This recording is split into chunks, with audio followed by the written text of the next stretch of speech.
नमस्कार, वणक्कम, सत श्री अकाल। कैसे हैं प्रभु? भाई सबसे पहले तो मुबारक कबड्डी के सुल्तान को 500 टैकल पॉइंट। मेरे हिसाब से ये कम से कम 1500-1700 रेड पॉइंट वाला मामला है। प्रदीप ने 1600 पॉइंट पूरे किए रेड में, फजल ने 500 पॉइंट पूरे किए हैं डिफेंस में। तकरीबन तकरीबन बराबर ही वो खेले हैं और ये दोनों ही रिकॉर्ड अपने आप में बहुत ज्यादा महत्वपूर्ण हैं। तो फजल, मैनी कॉन्ग्रेचुलेशंस ब्रदर। उसके अलावा जो कल मैच हुए, मतलब बंगाल वाला मैच जो आपने टाई करवाया और बाद में बेंगलुरु बुल्स ने क्या कमाल की वापसी की है, उनकी बात भी करूंगा। आज होने वाले दो मैचेस की कहानी सुनाऊंगा और कबड्डी के एक बहुत बड़े दिग्गज, लेजेंड, ओजी, ओपी, ओडी, ओसी, जो भी आप कहें उनको, उनकी कहानी सुनाऊंगा। नाम है बलविंदर सिंह उर्फ फिड्डा, आते थे पंजाब से। स्वागत आप सबका सुनील के सूत्र में।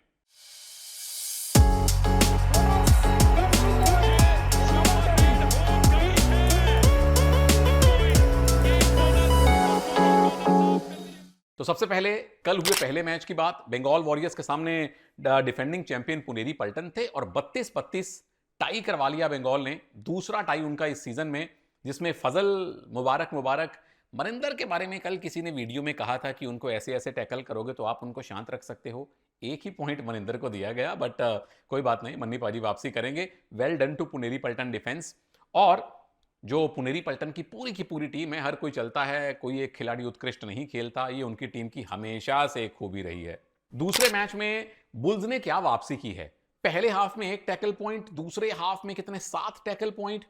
पहले हाफ में डिफेंस की वजह से पिछड़े और मैच में डिफेंस की वजह से वापसी की। नितिन रावल, भैया आप पुराने चावल हो और कमाल आपने किया है। जय भगवान, सब्स्टिट्यूट आए, सुपर 10 लगा गए। प्रदीप भी बुरा नहीं खेले। तो प्रदीप की टीम जीती है, उनके फैंस खुश होने चाहिए।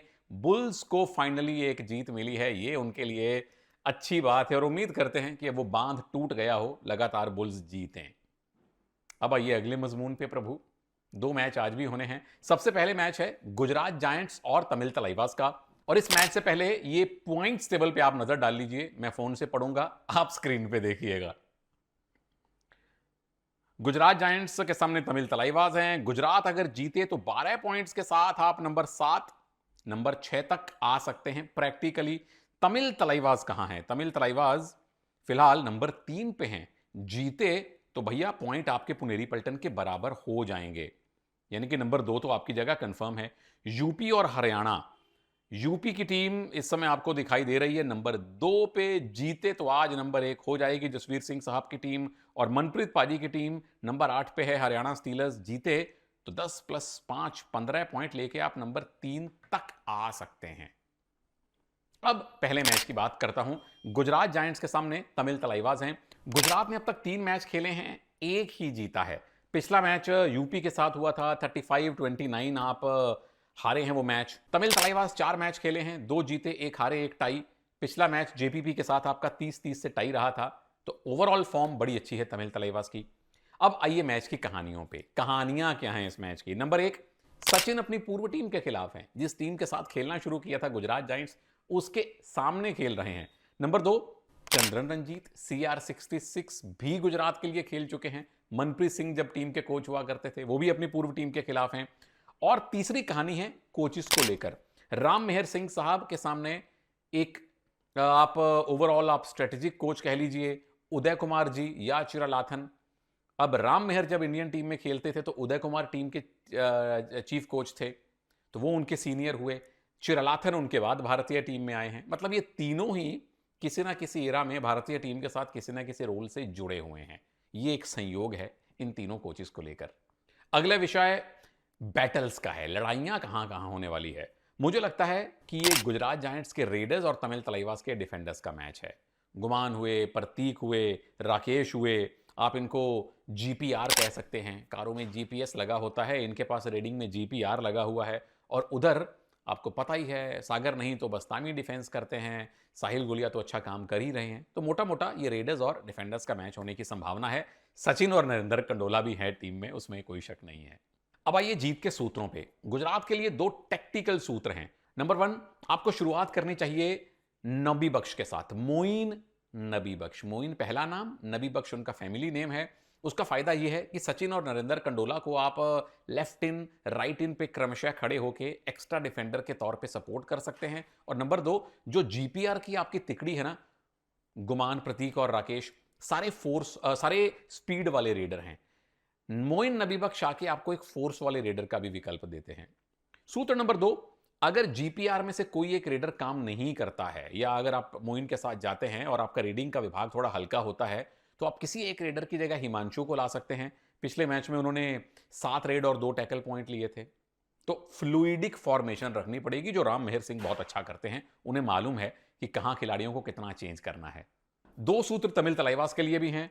मुझे लगता है कि 4-3 की फॉर्मेशन से शुरुआत करें। हालांकि अन्ना ने 5-2 की फॉर्मेशन को मास्टर कर लिया है, खुद एक मास्टर डिफेंडर रहे हैं चिरलाथन, लेकिन 4-3 से शुरू कीजिए।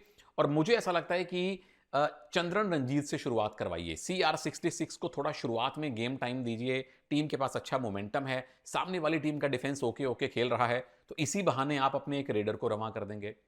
बाद में अगर आपको लगे कि सामने वाली टीम के रेडर ज्यादा ही परेशान कर रहे हैं, तो 5-2 पे आने में टाइम लगेगा नहीं, नितेश को आप ले ही आएंगे। बाहर पटाखों की आवाज आप सुन रहे हैं, दिवाली का माहौल चल रहा है। दूसरा सूत्र यह है कि डिफेंस में थोड़ा सा संभल के खेलने का है, यानी कि थोड़ा कॉशियसली अग्रेसिव, रेडिंग में फुल अग्रेसिव जाइए, क्योंकि गुजरात के थोड़े से कमजोर चल रहे डिफेंस का आप फायदा उठा पाएं। एक्स फैक्टर कौन रहेंगे? मुझे लगता है कि गुजरात की तरफ से सोमबीर राइट कॉर्नर हर प्रकार के रेडर को टैकल करने में सक्षम है। और तमिल तलाईवास के लिए, अन्ना की टीम के लिए सचिन तंवर का रोल बहुत अहम होगा, अगर वो इस डिफेंस को तोड़ पाए तो।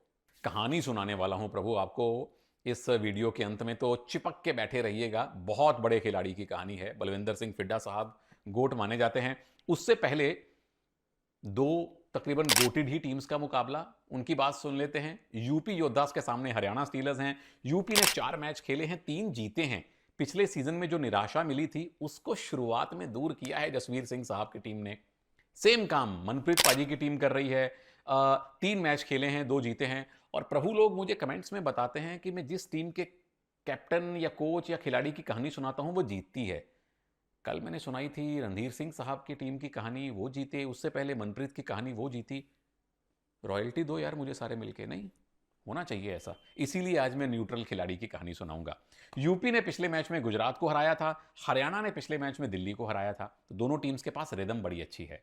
3 कहानियां इस मैच की है। अब मैं चूंकि पंजाब के बलविंदर सिंह फिड्डा साहब की बात कर रहा हूं, यहां भी अगर आप पहली कहानी देखिए, दोनों कोचेस का पंजाब कनेक्शन है। जसवीर सिंह साहब के जो दादाजी और उनकी जो पूर्वज हैं, वो पंजाब के होशियारपुर से संबंध रखते हैं। मनप्रीत पाजी तो पैदा ही मोहाली के आसपास हुए थे, पंजाब की तरफ से नेशनल्स में खेले हैं, बाकी आपको पता ही है।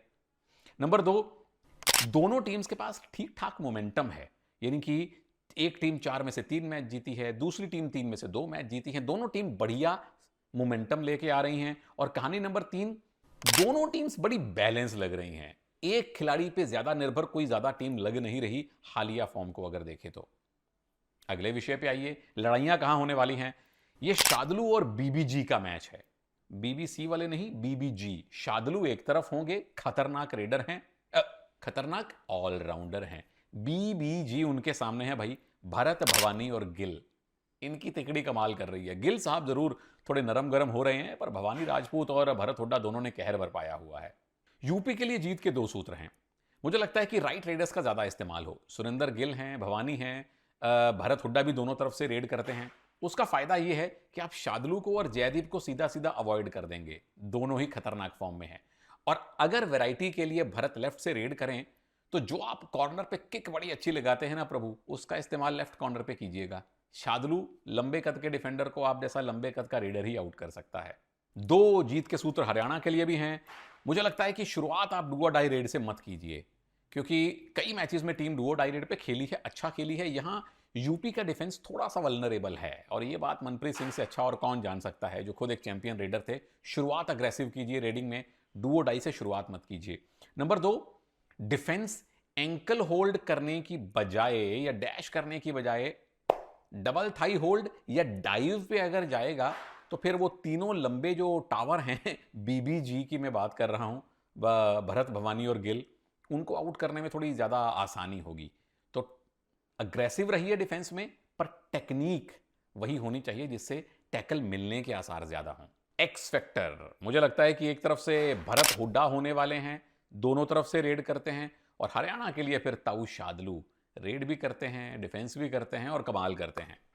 कमाल करते थे बलविंदर सिंह फिड्डा साहब। 1999 में आपको अर्जुन पुरस्कार मिला, बहुत लेट मिला। पंजाब के कपूरथला के एक गांव में उनका जन्म हुआ था। और मॉडर्न कबड्डी में अगर हम संजीव बालियान साहब को, प्रो कबड्डी में अगर हम प्रदीप नरवाल को गोट या ओजी मानते हैं, तो ओवरऑल अगर आप ले लीजिए ना कबड्डी पिछले 30-40 सालों की, बलविंदर सिंह फिड्डा साहब जैसा लेजेंडरी रेडर मिलना मुश्किल है। हट्टे कट्टे लंबे चौड़े थे, पावर बहुत थी। उनके बारे में कहते हैं कि अगर किसी डिफेंडर ने उनके एंकल पे डाइव लगा दी ना, तो उसको घसीट के वो अपने साइड में ले जाया करते थे। कभी कभार तो किसी डिफेंडर को उठा के अपनी साइड में ले जाया करते थे।